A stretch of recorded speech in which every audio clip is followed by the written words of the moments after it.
Yeah, so I played at Auburn University in Alabama. So there were two guys on the team at the time that grew up in my hometown, two very good players actually. Stephen Huss, who ended up winning Wimbledon doubles a few years ago, grew up in my hometown, and he was already on the team. So that was the main reason I ended up there. I knew some guys that were there.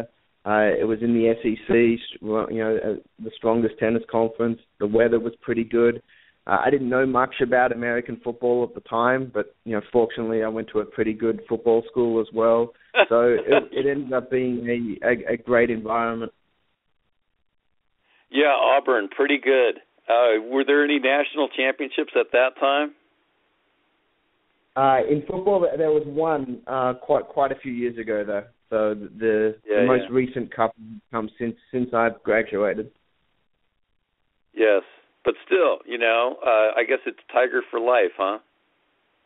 No, exactly. I did my master's there as well, so I spent 6 years in Auburn, and it's a great town, it's a great community, and they really enjoy the tennis down there as well.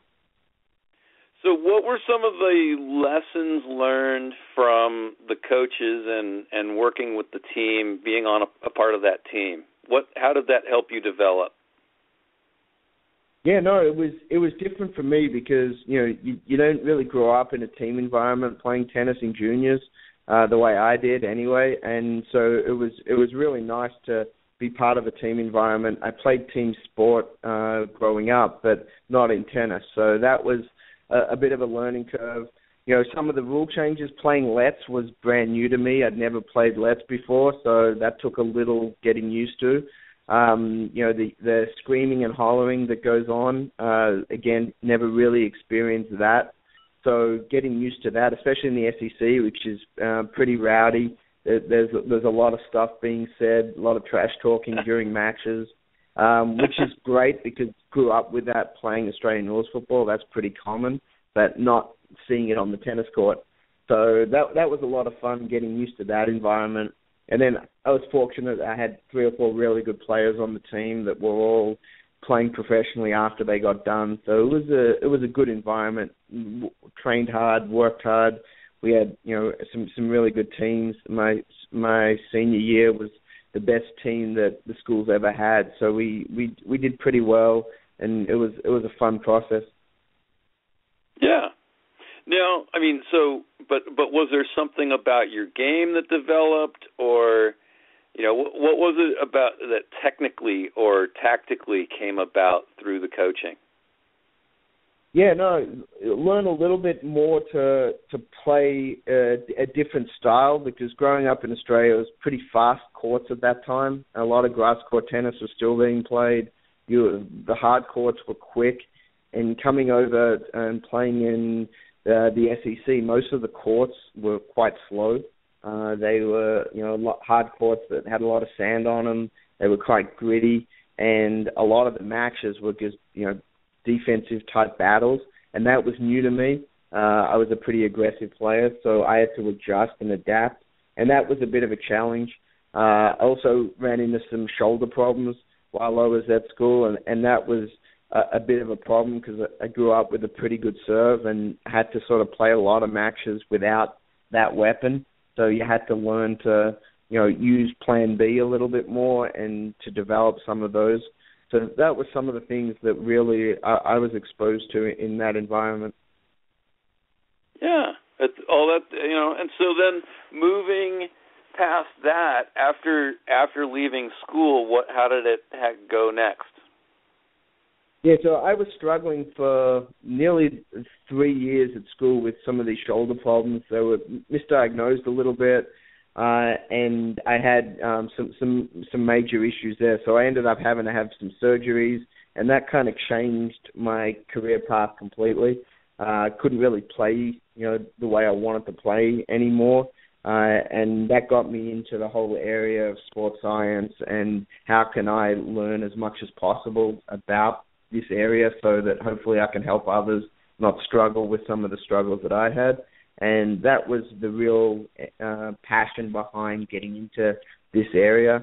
And then I really committed strongly to learning as much as I could, both formal education, but much more on the practical side of things, of learning from experts in the field, going to a ton of workshops, conferences, learn by doing sessions, and just picking the brains of some of the best minds out there that work with, elite athletes. I mean, my passion and interest has always been, working with the best and learning from the best, and it's been a frustrating process because when the only thing you ever wanted to do was to be a professional tennis player, and that didn't really work out the way you'd planned, you kind of have to figure out what am I going to do for the rest of my life. And that it took me a while from that standpoint to get comfortable with that, because when you sort of fail at something, the only thing you really ever wanted to do, you got to kind of think about, okay, what's next and what is going to fill that void. And fortunately, I really,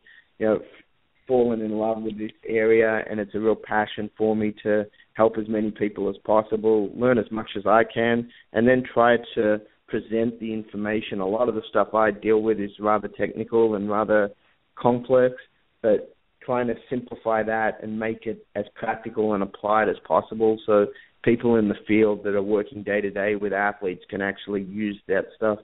If the information can't get used tomorrow, it's not that valuable by itself. It needs that bridge between hardcore science or lab research and how do we bring that to the field or the court so it can actually get used tomorrow.